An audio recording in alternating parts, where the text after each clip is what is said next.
We're the Seafloor Cinema. I'm Justin. I sing and play bass. I'm Seth. I play guitar. I'm Tim and I play the drums.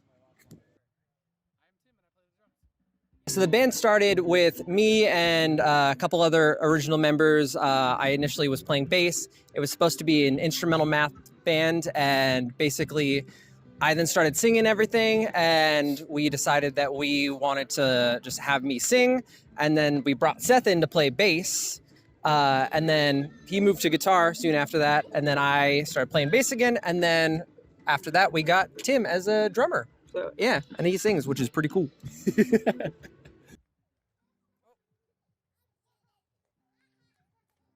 Yeah, so my favorite part about Family Daycation is just seeing people we haven't seen in like over a year since the beginning of COVID. Last Family Vacation was right at the start of COVID, and so it was very, very small. No one was really there. So yeah, it's cool seeing people. Yeah, so the pandemic was low-key just super depressing for us, but that gave us a lot to write about, and we also couldn't go play shows or anything like that, so we had a lot of time to write. And so when we went into the album to record, we went in with at least 35 songs, something like that. Yeah. So yeah, we had a lot to choose from.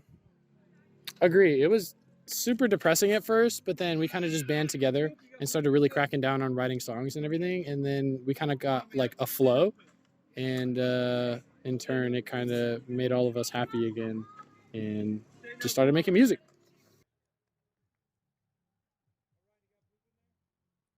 Man, that was stressful. Yeah, having to come up with a set super fast and perform in front of people again was very nerve-wracking. I have not had butterflies on stage in a while, and this was the first time in at least like 3-4 years that I've had that.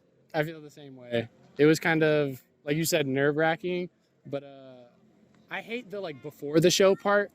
Like the butterflies before you get on stage is the worst thing in the world for me, but like right when I get on stage I feel comfortable. But yeah, it was just gnarly. It's good to be back though. Yeah, it's definitely like surreal to do it.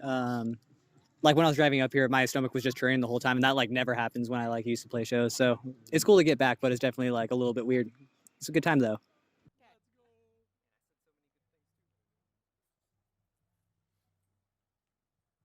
Yeah, so Tap Tapley and Find Yourself were written at the same time, and for me, like in the exact same session. So I was using a lot of the same synths, and at the time I was very inspired by like 70s synthwave stuff, and so there's a lot of that influence inside the synths for both those songs, really. So yeah. It was also the first songs I ever wrote bass to for the band, so I was just trying to flex and go super hard. So definitely did that. And that ended up biting me in the butt when I had to play it and sing. So yeah. Hell yeah. Seth, I hate you. My bad. Yeah, I actually wrote Drip God in my bedroom at like in between classes. I was like literally skipping classes in college, and I was like, you know what? I should write like a bad trap song on my phone. And then we went in to record with Courtney Ballard for our last album, like during the pandemic. And then that was one of the songs that we wrote. And I like showed it to him, and he was like, "This is sick, bro." And then actually, so like most of what the song that released is my original iPhone GarageBand session. I think the only thing that was changed was like one guitar and then like some drums, but that's kind of the story of it. Yeah, I couldn't replicate the iPhone vocals as good as Seth could on his actual iPhone, and so we just kept his demo vocals on that. Now they know. Now they know. They know the secrets. They know the secrets.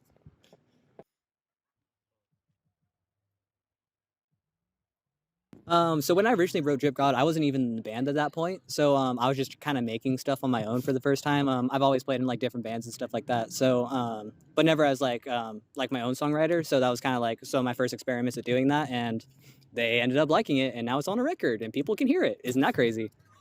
Yeah, that wasn't even supposed to be a Seafloor song. It was just in our Dropbox file, and our producer Courtney really liked it and was like, "Guys, no.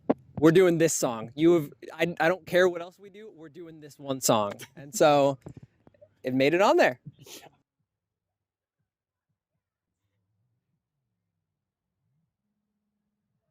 Well, basically with the pandemic, me and Tim joined the band right before the pandemic started. So us learning to be in the band was basically just the entire process of that. And because we couldn't see a lot of people, a lot of our like interpersonal groups and stuff was just each other, and that's why we ended up writing like all the songs that we did and made the record that we did. Yeah, me and Seth spent a ton of time together just in the studio a lot, like writing things. And then we spent a lot of time at Justin's house, just like doing demos, figuring things out. And from just joining the band, like Seth said, it really drove in like a sense of connection with everybody, you know? And because it was like they had already been writing, I think it was like 2 months before I joined.